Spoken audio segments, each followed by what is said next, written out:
जी, तो अब हम डिस्कस करेंगे सॉफ्टवेयर आर्किटेक्चर को कि सॉफ्टवेयर आर्किटेक्चर क्या है। ये उसकी एक बुकिश डेफिनेशन गिवन है। ये मैंने नीचे लिंक से साइट की, आपके पास गिवन भी है एडिसन वेस्ले की। तो उसके अकॉर्डिंग वो कहता है कि जो सॉफ्टवेयर का आर्किटेक्चर है ना, ये प्रोग्राम है या कोई कंप्यूटिंग सिस्टम है जिसके अंदर हमारे पास स्ट्रक्चर होता है किसी सिस्टम का।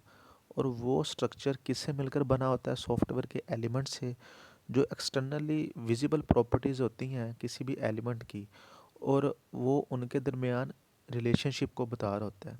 तो ये एक सॉफ्टवेयर आर्किटेक्चर की डेफिनेशन दी है उसने, एडिसन वेस्ले ने, कि सॉफ्टवेयर का जो आर्किटेक्चर होता है वो प्रोग्राम है या कंप्यूटिंग सिस्टम है जो किसी सिस्टम का स्ट्रक्चर बता रहा होता है, और वो कि कंप्राइज मीन के वो इन एलिमेंट से मिलकर, और जितनी भी उसकी एक्सटर्नली विजिबल होती हैं, दिखने वाली प्रॉपर्टीज हमें नज़र आ रही होती हैं उन एलिमेंट्स की, उनके दरमियान रिलेशनशिप को जो बता रहा होता है उसको क्या कहते हैं? Software architecture. ये डेफिनेशन आपको याद करने की ज़रूरत नहीं है, ये जस्ट अंडरस्टैंडिंग के लिए है।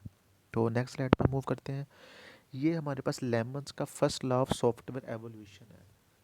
लेमन्स का first law of software evolution है। एवोल्यूशन बोलते हैं सॉफ्टवेयर के मेंटेनेंस को।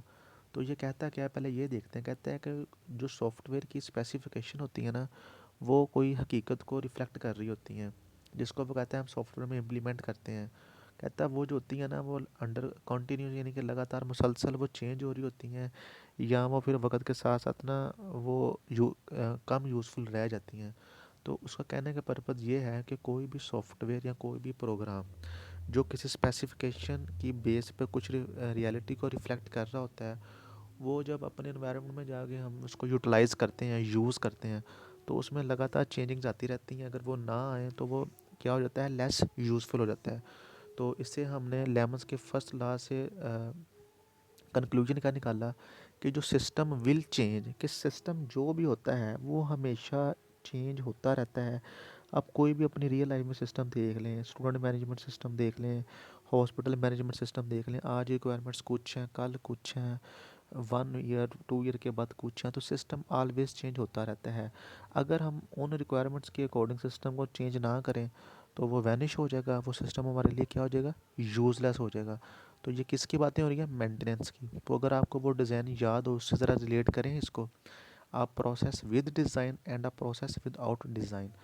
तो जो मेंटेनेंस है, अगर डिज़ाइन विदाउट डिज़ाइन होगी तो बड़ा ही डिफ़िकल्ट प्रोसीजर होगा, फटीक बहुत ज़्यादा होगी, और करना भी वो क्लाउडी सा जो मेंटेनेंस फेज़ था, तो ज़्यादा वर्कफोर्स टूल चाहिए, तो उसमें एक्सपेंस भी ज़्यादा आएगा। तो बताने का पर्पज़ लेमन का फर्स्ट लगा कि जो सॉफ्टवेयर की मेंटेनेंस है वो कितनी इम्पोर्टेंस है, और मेंटेनेंस अचीव करने के लिए सॉफ्टवेयर डिज़ाइन की इंपॉर्टेंस आप लोग पहले देख चुके हैं। अब एक सॉफ्टवेयर एवोल्यूशन का एक और नेक्स्ट लॉ देखते हैं। ये berries of first law of system engineering है। ये कहता है कि ये चीज़ मैटर नहीं करती कि आप लाइफ साइकिल में, सिस्टम लाइफ साइकिल में कहाँ पर हैं। कहता है जो सिस्टम है वो चेंज होगा ही होगा, और जो उसकी डिज़ायर है चेंज की, वो थ्रू आउट लाइफ साइकिल में वो बार बार उसका उस असरार उसी पे होगा। जो भी चेंज आएगी आपको वो चेंज अकोमोडेट करनी पड़ेगी। तो इससे हमने क्या रिज़ल्ट कंक्लूड करते हैं कि जो सिस्टम है वो चेंज होता रहेगा। क्यों ना हम डेवलपमेंट स्टेज के ऊपर ही क्यों ना हो, क्यों ना हम डेवलपमेंट स्टेज के ऊपर ही क्यों ना हो, अभी हम सिस्टम डेवलप ही क्यों ना कर रहे हो। अगर एक तो है क्लाइंट एंड पर डिप्लॉय कर दिया, अगर अभी अभी डिप्लॉय भी नहीं किया, अभी डेवलप ही कर रहे हैं, तो रिक्वायरमेंट चेंजिंग की कोई रिक्वेस्ट आ जाती है तो आपको वो चेंज करना पड़ेगा। तो इन दो लॉज का बेसिक पर्पज़ ये था कि हमारे पास जो एवोल्यूशन है वो कितनी इंपॉर्टेंट है, मेंटेनेंस कितनी इंपॉर्टेंट है सॉफ्टवेयर की। तो सॉफ्टवेयर की मेंटेनेंस इतनी इंपॉर्टेंट है कि अगर हम उसको फुलफ़िल ना करें वो सिस्टम ही हमारा यूज़लेस हो जाएगा।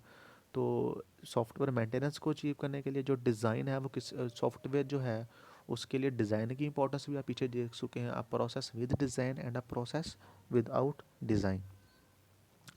तो ये एक कॉस्ट ऑफ बैड डिज़ाइन है। तो ये कर्व आपको क्या बता रही है कि एक डिज़ाइन का जो एरर आ जाए तो उसको करेक्ट करने की कॉस्ट क्या हो सकती है। तो एक्स एक्सिस पे हमें टाइम बताया हुआ है कि एरर का डिफरेंट फेजेस में सिस्टम डेवलपमेंट लाइफ साइकिल के क्या कॉस्ट होगी, और वर्टिकल एक्सिस में वो हमें कॉस्ट बताई है कि उस एरर को करेक्ट करने की क्या होगी। अगर आप लोग देखें, अगर हम रिक्वायरमेंट फेज़ में हैं, अगर कोई हमारे पास एरर आ गया है डिज़ाइन लेवल का, डिज़ाइन की फेज़ का कोई एरर आ गया है, कोई डिज़ाइन की बात है, अगर हम उसको रिक्वायरमेंट वाले फ़ेज़ में ही कंप्लीट कर लेंगे तो जो हमारी कॉस्ट है वो कितनी होगी, $100। अगर वो एरर डिज़ाइन फेज़ में चला जाए, अगर इधर ही इसको कंप्लीट कर लें तो कॉस्ट कितनी होगी, 5000। अगर एरर इधर से रेप्लिकेट करके आगे इम्प्लीमेंटेशन में चला जाए, डेवलपमेंट टीम के पास चला जाए, तो यहाँ पर इसको करेक्टिफाई करने की कितनी कॉस्ट होगी, 10000। अगर वो आगे से यहाँ से स्प्रेड होता हुआ टेस्टिंग टीम के पास चले जाए, 50,000। यूज़र टेस्ट के पास चले जाए, जैसे यूज़र एंड पे हम टेस्ट करते हैं बीटा टेस्टिंग, उधर चला जाए तो 100,000 US डॉलर।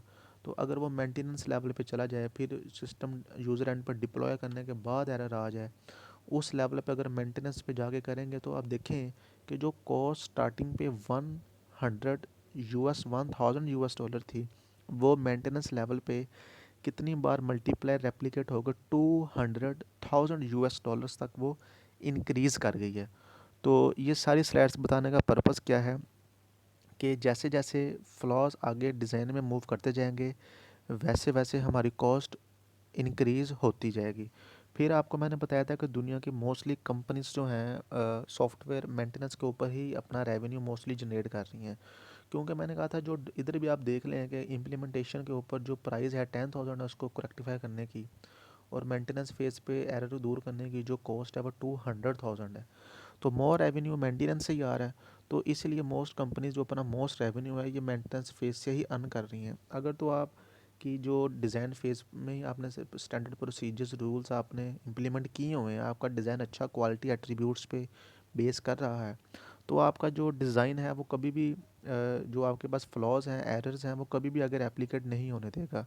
अगर आपके डिज़ाइन में ही लूप होल्स हैं तो वो आगे रेप्लिकेट होते जाएंगे, अल्टीमेटली फिर मेंटेनेंस टीम के पास जाएगा और आप कॉस्ट देख सकते हैं कि कितनी ज़्यादा रेप्लिकेट हो रही है। तो ये कर्व बता रही है कि अगर कोई एरर आ जाए डिज़ाइन में, उसको करेक्शन करने के लिए हमें कितनी कॉस्ट रिक्वायर्ड होगी। तो आगे मूव करते हैं नेक्स्ट स्लाइड पे।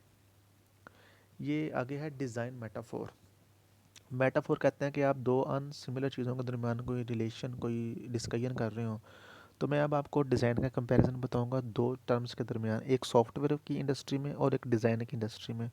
तो ट्रेडिशनल मेटाफोर में मैं आपको ये बताऊंगा कि डिज़ाइन की इंडस्ट्री में, डिज़ाइन मीन बिल्डिंग्स, जो बिल्डिंग्स की फील्ड है उसमें, और सॉफ्टवेयर में जो डिज़ाइन है उसमें क्या चीज़ कॉमन है। सबसे पहला तो डिटेल डिज़ाइन हमें चाहिए होता है, और किसके अंदर, बिल्डिंग्स के में, जिसको आप नक्शा कहते हैं, स्केलेटन कहते हैं, ब्लूप्रिंट कहते हैं, उसमें भी चाहिए होता है। और इसमें सॉफ्टवेयर की फील्ड में जब आप इम्प्लीमेंट करते हैं तब भी डिटेल डिज़ाइन चाहिए होता है। ये बात कॉमन है। सेकंड, कि जो डिज़ाइन बनाते हैं बिल्डिंग्स का या सॉफ्टवेयर का, वो हाईली स्पेशलाइज्ड आर्किटेक्ट्स और इंजीनियर्स होते हैं, ये भी दोनों में कॉमनैलिटी है। एंड थर्ड वन, कि जो डिज़ाइन है बिल्डिंग्स में या सॉफ्टवेयर में, ये दोनों वर्कर्स परफॉर्म करते हैं। जो बिल्डिंग्स में उनकी लेबर होती है जो मिलकर वो सारा डिज़ाइन बनाते हैं, उनके अपने वर्क फोर्स होती है जो डिज़ाइन करते हैं, जबकि जो सॉफ्टवेयर की फील्ड में इधर अपने डिज़ाइनर्स होते हैं। इन शॉर्ट दोनों में अपने अपने वर्कर्स भी होते हैं, ये कॉमनैलिटी है। तो क्या चीज़ कॉमन नहीं है कि अगर किसी बिल्डिंग का जो आर्किटेक्चर है या डिज़ाइन है, उसको लाजमी तौर पे फर्स्ट टाइम पे ही सक्सीड होना चाहिए, there is no second chance. जबकि सॉफ्टवेयर में ये पॉसिबल है। देखिए आपने एक बिल्डिंग बनाई, अगर वो बिल्डिंग आपने खड़ी कर दी, उसका नक्शा बना दिया, तो अगर वो गलत हो गया तो आप ये तो नहीं कहेंगे कि मैं इसको गिरा कर दोबारा नया बना देता हूँ आपको इस बिल्डिंग को, तो उसमें सेकंड चांस नहीं होता। जबकि सॉफ्टवेयर में ऐसा नहीं है। सॉफ्टवेयर में अगर आपके आर्किटेक्चर में कोई फ्लॉ आ भी गया तो आप उसको रिकोरेक्टिफाई कर सकते हैं, आप उसको रीयूज़ नहीं, आप उसको चेंज कर सकते हैं जहाँ जहाँ पे प्रॉब्लम्स आई हैं। तो ये वाली जो लास्ट पॉइंट है कि बिल्डिंग का जो आर्किटेक्चर है दोबारा गिरा के नहीं बनाया जा सकता, वो कभी भी अलाउ नहीं करेगी। जो भी फर्म है आपको इतना उनका लॉस हो जाएगा। और जो सॉफ्टवेयर है उसमें आप दोबारा से उसको, आपके पास सेकंड चांस होता है आर्किटेक्चर को दोबारा डेवलप करने का। उसके बाद कुछ मिसअंडरस्टैंडिंग्स हैं कि जो सॉफ्टवेयर की फील्ड में तो पॉसिबल हैं, और लेकिन पीछे जो हमने क्या देखा कि दोनों चीज़ों में, सॉफ्टवेयर की इंडस्ट्री में भी और बिल्डिंग्स की इंडस्ट्री में भी डिज़ाइन की कॉमनैलिटीज़ देखी। अब हम क्या देख रहे हैं, सॉफ्टवेयर की इंडस्ट्री में और उसमें बिल्डिंग इंडस्ट्री में क्या कॉमनैलिटीज़ नहीं है। जो हमारे पास सॉफ्टवेयर है इसमें चेंज, इसके डिज़ाइन में, आर्किटेक्चर में चेंज करना ईजी है, जबकि बिल्डिंग्स की फी डिज़ाइन में ऐसा नहीं है। मिसाल के तौर पे आपने एक 6 मंजिला बिल्डिंग बना ली है, तो आप कहते हैं कि इसका आपने 6 फ्लोर उसके इस्टेब्लिश कर दिए हैं, तो आप कहते हैं मैंने थर्ड फ्लोर को ख़त्म करना है, तो आप 6 फ्लोर में से थर्ड फ्लोर कभी भी ख़त्म नहीं कर सकते क्योंकि वो बन चुका है। सेकंड पॉइंट, जो रिक्वायरमेंट्स हैं सॉफ्टवेयर में बहुत तेज़ी से चेंज हो रही होती हैं, जबकि इसमें बिल्डिंग कंस्ट्रक्शन की फील्ड में ये बिल्कुल तेज़ी से चेंज नहीं होती। आप तब तक आगे मूव ही नहीं करते जब तक आपकी रिक्वायरमेंट स्टेबल ना हो जाए, तो उसमें रिक्वायरमेंट ऐसे फास्टली चेंज नहीं होती। इसके अलावा जो सॉफ्टवेयर की इंडस्ट्री है इसमें कोडिंग एक क्रिएटिव थिंग है, जबकि जो बिल्डिंग में इसमें जस्ट आपने ब्रिक्स लगानी है, बिल्डिंग्स बनानी है, तो ये इतना टेक्निकल काम नहीं है एज़ कम्पेयर टू सॉफ्टवेयर का डिज़ाइन के। तो अगर आप कोडिंग को भी देखें, अगर आप कोडिंग को सॉफ्टवेयर डिज़ाइन से रिलेट करें, तो जो सॉफ्टवेयर के प्रोग्रामर्स हैं उनके पास मोर टेक्निकल इम्प्लीमेंटेशन लेवल का नॉलेज होता है as compare to software designer. क्योंकि जो डिज़ाइनर है उन्होंने तो हाई लेवल का डिज़ाइन आपको बनाकर और डिटेल डिज़ाइन में फर्दर कोई लिटिल बिट लो लेवल की डिटेल्स आपको प्रोवाइड कर देनी है, लेकिन जो प्रोग्रामर्स हैं उनको कहाँ पर इफ़ एल्स लगाना है, कहाँ पर क्या यूटिलाइज़ करना है, लॉजिक क्या बनाना है, नो डाउट उनके पास डिटेल डिज़ाइन का डॉक्यूमेंट आ गया है और उनके पास एक कम्प्रीहेंसिव डॉक्यूमेंट है जो जस्ट उनको ओवरव्यू प्रोवाइड करेगी। तो फर्दर जो भी इम्प्लीमेंटेशन लॉजिक बनाना है वो तो प्रोग्रामर्स ने ही डिज़ाइन करना है। तो इसलिए कोडिंग इज़ मोर क्रिएटिव। तो रीयूज़ जो हमारे पास है कोडिंग में तो सॉफ्टवेयर की फील्ड में बहुत इजी है, जबकि कंस्ट्रक्शन बिल्डिंग में ये पॉसिबल नहीं है। मिसाल के तौर पे आप विंडोज़ को देख लें कि माइक्रोसॉफ्ट ने एक बार विंडोज़ बना ली, वो सालों साल वही रेप्लिकेट होती रहती है, कॉपीज़ करके वही आर्किटेक्चर, वही डिज़ाइन हम आगे यूज़ करते रहते हैं, सभी चीज़ें सेम होती हैं और उसमें कोई भी एफर्ट या कॉस्ट नहीं आती, माइनर सी आती है। ऑन द अदर हैंड अगर आप बिल्डिंग्स को देखें, आप कहते हैं कि आपने 10 फ्लोर की एक बिल्डिंग खड़ी कर दी है, मैं आपको कहता हूँ इसी बिल्डिंग की मुझे एक और बना के दें, यानी कि इसको रीयूज़ करें। नो डाउट आपके पास एक्सपीरियंस तो आ गया, अब दोबारा से उसको बनाना, उसको खड़ा करना, उस पर कॉस्ट आनी, उस पर टाइम लगना, तो उसके अंदर रीयूज़ मैटर्स, उसमें रीयूज़ में बहुत कॉस्ट लगती है, बहुत टाइम लगता है। जो एक्सपीरियंस आ गया प्रीवियस बिल्डिंग से, that is an other matter. लेकिन सॉफ्टवेयर का रीयूज़ बहुत ईजी है, जबकि real life construct building site पे ये वाली चीज़ पॉसिबल नहीं है। तो लास्ट पे ये एक डिज़ाइन प्रिंसिपल्स हमारे पास कुछ हैं जिसको टैक्सोनॉमी भी बोलते हैं, टैक्सोनॉमी बोलते हैं प्रिंसिपल्स को। तो कोई भी सॉफ्टवेयर इंजीनियर डिज़ाइन को बनाने से पहले जिन प्रिंसिपल्स को फॉलो करता है, ये उसकी एक हिरार्की, एक टैक्सोनॉमी, कुछ लेवल्स आपके पास गिवन है। सबसे पहले तो है एब्स्ट्रैक्शन। एब्स्ट्रैक्शन हम पीछे बहुत डिस्कस कर चुके हैं।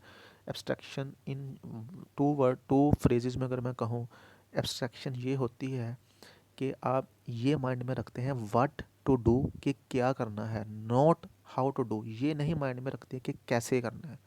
तो एब्स्ट्रैक्शन टू लेवल पे की जाती है, इंटरनल लेवल पे और एक्सटर्नल लेवल पे। ये इंटरनल और एक्सटर्नल क्या है? इंटरनल लेवल हमें ऑलवेज ये बताता है कि जो हमारा इंटरनल लेवल है, हमारा कंपोनेंट इनसाइड रिक्वायरमेंट के साथ कैसे कम्युनिकेट करेगा, और एक्सटर्नल लेवल हमें ये बताता है कि हमारा कोई component outside the application different components के साथ, मॉड्यूल्स के साथ कैसे इंटरेक्ट करेगा। तो एब्स्ट्रैक्शन दो तरह की है, internal to the component and external to the component. तो फर्दर आगे हम एक्सटर्नल को डिस्कस करेंगे। तो एक्सटर्नल में सबसे पहले हमारे पास डीकम्पोजिशन है। तो प्रीवियसली हमने देखा डीकम्पोजिशन के लिए हम divide and conquer method algorithm utilize करते हैं, जिसमें हम अपने सिस्टम को सब सिस्टम्स में टॉप डाउन मैनर में डिवाइड कर लेते हैं। तो फिर डीकम्पोजिशन करने के भी 3 डिफरेंट प्रोसीजर्स हैं, सब सिस्टम्स में करते हैं, ट्रीज़ की फॉर्म में करते हैं या लेयर्स की फॉर्म में करते हैं। तो ये डिसाइड करना कि आपने अपने सिस्टम को जो डीकम्पोज कर रहे हैं, इन तीनों में से कौन सा किस वे में आपने डीकम्पोज करना है। तो एब्स्ट्रैक्शन जो एक्सटर्नल टू कंपोनेंट है, इसमें हम क्या डिस्कस करते हैं, अपने आर्किटेक्चरल लेवल के डिज़ाइन को। एक्सटर्नल एब्स्ट्रैक्शन जिसमें हम एक्सटर्नल लेवल पे आते हैं अपने कंपोनेंट के, इसमें हम डीकम्पोजिशन के ये डिफरेंट 3 रूल्स को यूज़ करते हुए अपने आर्किटेक्चर लेवल के एक्चुअली डिज़ाइन को डिस्कस कर रहे होते हैं कि हम ये डिज़ाइन किस वे में डेवलप करेंगे। तो ये था आज का लेक्चर। फर्दर इसी टेक्सोनॉमी पे डिटेल डिस्कशन होगी लेक्चर नंबर 2 में।